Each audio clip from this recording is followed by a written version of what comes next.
Hi everyone. So recently I was asked a lot of technical questions about what goes into a strength training routine. So I wanted to give you all of the information that you need to really understand one question that I get asked a lot. Is my strength training routine helping me reach the goals that I have? I'm Justin Kampf. I am the fitness director for Weight Watchers Clinic. I have a PhD in exercise and health sciences, and I'm looking forward to sharing this information with you. So probably just the other day, I got asked this maybe on 3 different calls. People wanted to know, is what I'm doing correct? And I think that there's a lot of background information that we can keep really, really simple, and that's gonna help you answer that question. Now, there are strength training principles that if you learn it, then you're gonna be able to answer those questions for yourself. What happens with a lot of people is they get bogged down in the methods, okay? So once you learn the principles, there's a lot of different methods that you can use to implement those principles. Someone was asking, is this the right rep range for me to train in for my goal? Is this the right style of strength training to help me with my goal? So if we're just looking right through the lens of strength training, this is applicable to any kind of exercise too. It's applicable to aerobics as well. Now there are, I'm just gonna say 2 different types of outcomes that people are focused on oftentimes. They'll focus on health and then they'll focus on fitness, okay? Now when I say health, and it's okay if people use slightly different definitions for this, we could say weight loss, for example, but also we could say, imagine that you got your blood work done and you wanted to know what your blood sugar level was, your HbA1c, your cholesterol, things like that. We could just say biomarkers. Biomarkers are a good indicator of health. You might do a DEXA too, and you might say, you know, like what's my bone mineral density as well. So those are some things that people are interested in on the health side of things. Then people might be interested in the fitness side of things. And I actually do want to backtrack really quick. This might overlap a little bit between these 2 things. A lot of times people will be concerned about muscle retention when they're losing weight, and they're very curious about strength training. So how can I make sure that I don't lose muscle when I'm also losing weight? So muscle is probably a good indicator of fitness, but if we're talking about weight loss too, they might blend together a little bit. But regardless, these are all important things to cover. But if we talk about on the fitness side of things, people might be interested in muscular endurance, muscle size, muscle strength, okay? So let's start out with health. And let's just say basically any type of exercise or any type of movement, any type of resistance training is going to be good for your health. So muscle is one of the biggest places where you can store glucose. It helps to clear glucose or blood sugar when we're moving. So it's great for health. There is probably a style with which you might end up doing your resistance training that might be a little bit more optimal for health, or maybe even for some specific health markers. But just in looking at tons of different health markers, you might say like inflammation, cholesterol, things like that, it affects some of those things. But realistically, if you're just doing resistance training, 3 doesn't necessarily need to be 4. I haven't seen anything that says 4 is better than 3 for any health outcome. If you're doing that 3 times per week and focusing on getting stronger, lifting more weight over time, maybe using any kind of rep range between like 6 to 15, that's not necessarily even, it could be higher, it could be a little bit lower, it could be a mix. That's all gonna be great for your health. So what I'd like to do is clear up for a lot of people, as long as you do resistance training, it's probably gonna have a really positive impact on your health.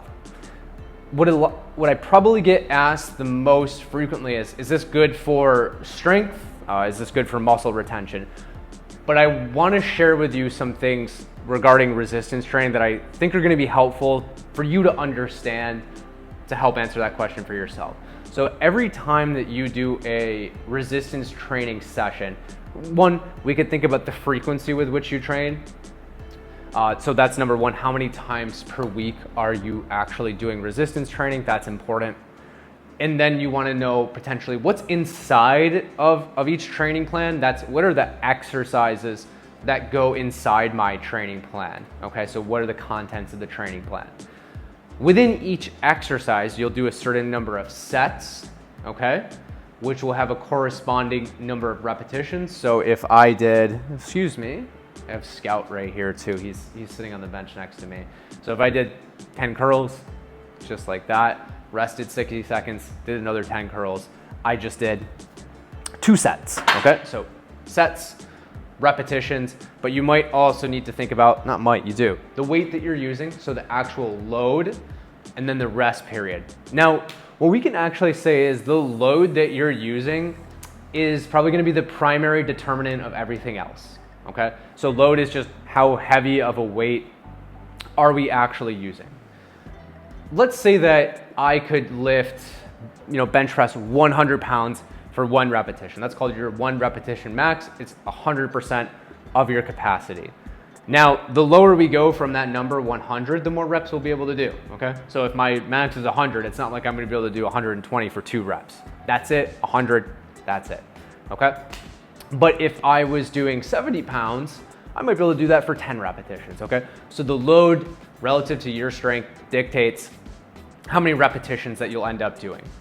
Now, there are, like I said, there's 3 kind of adaptations to resistance training that you might be interested in: muscular endurance, muscular growth, muscular strength. Muscular endurance, you're going to use more like moderate to lightweight for high repetitions with a little bit of rest in between each set. Muscle hypertrophy and muscle strength has a crossover, okay? So the bigger your muscles are, the more weight that you can lift. And usually if you lift more weight, if you lift heavier weight, your muscles get bigger too. There's a crossover. Muscle size doesn't 100% explain muscle strength. Like you could gain muscle size without actually increasing muscular strength. And if you're new to strength training and maybe you're on a weight loss diet, you might even actually lose a little bit of muscle and still also gain some strength. So they work together, but they don't 100% explain each other. So if you want to get stronger, you actually have to lift pretty heavy weight or relatively heavy weight, okay? So if my max was 100 for 1 rep and I was working with 50 pounds and doing 20 reps, that's not a great crossover to increasing that number. I wanna be working kind of close to my max, so maybe like 80, 90 pounds or something like that, okay? So if you wanna get stronger, you have to use heavier and heavier weights, okay? If you want muscle size, that arguably is about the training volume that you use. Okay, so what's training volume? Training volume is sets times reps times load, okay? So if I do 1 set of 10 with 100 pounds, 10 times 100, that's 1,000 pounds of training volume. As you progress, you're gonna be able to handle more and more volume, more training volume. Maybe your 1 by 10 at 100 turns into 2 by 10 at 100, okay? The more volume, the more likely you are to add some muscle. Now, it's somewhat unclear as to what the best training intensity to train at is for muscle retention when you're losing weight. I've looked at many studies. It does seem to point towards lifting heavier weight is probably going to be better associated with muscle retention when people are losing weight. So I want you to think about what you want to get out of a training plan, and that's gonna dictate the style with which you train. So a lot of times people will ask me, okay, I'm doing circuit style training, like resistance training, maybe like 2 or 3 exercises in a row, lightweight, a little bit of rest. That's probably actually giving you a little bit more of a muscular endurance / aerobic response than it would be to give you a muscle growth, muscle retention when you're losing weight, or strength-based response. There's always gonna be a crossover. If I sprint, that might have a little bit of crossover to my aerobic endurance. If I train for a half marathon, that might have an impact on my maximum aerobic capacity, but we need to make our training specific to what our goal is in order to reach that specific outcome. So if people tell me that they're doing circuit style training, I'm like, that's great. That's probably really great for your health. What might you be leaving on the table though? Maybe you're probably leaving maximum strength on the table, and that is an important quality of fitness. We want all of these things in a fitness routine. We want to be aerobically healthy. We want to have good aerobic capacity. We want to be strong. We want to have good muscular endurance too. And we do want to have some muscle. Muscle is very important. We couldn't move without it. So maybe what I can do is talk about the most common thing, because I work with people that are trying to lose weight, the most common thing that, that people are maybe concerned about when they're putting together a strength training plan.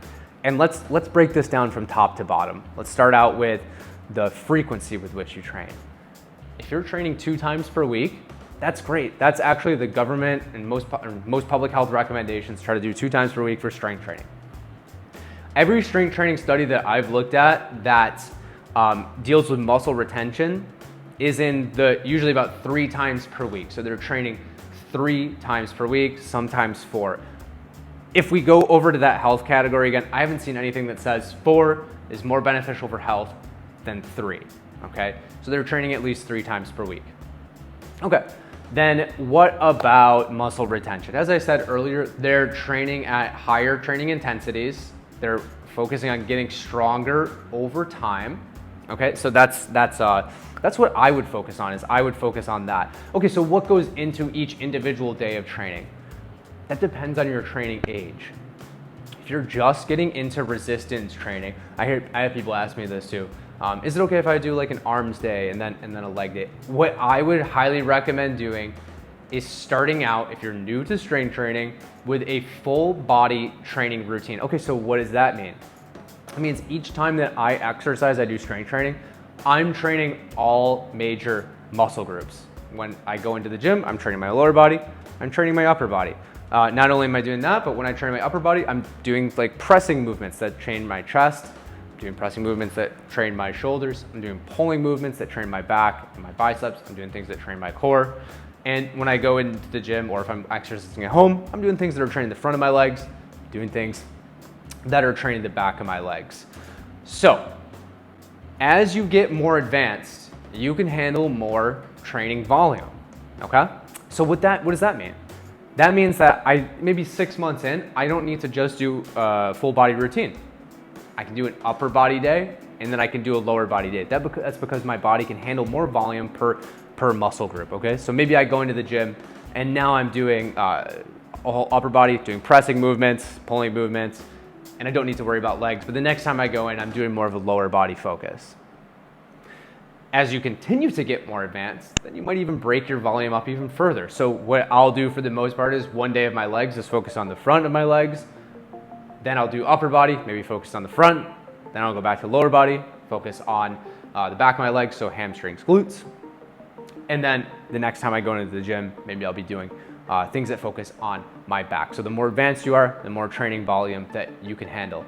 So what we've covered today so far is, one, if you're interested in health, I would say just do anything. Just do any kind of strength training, and that's going to be really, really great.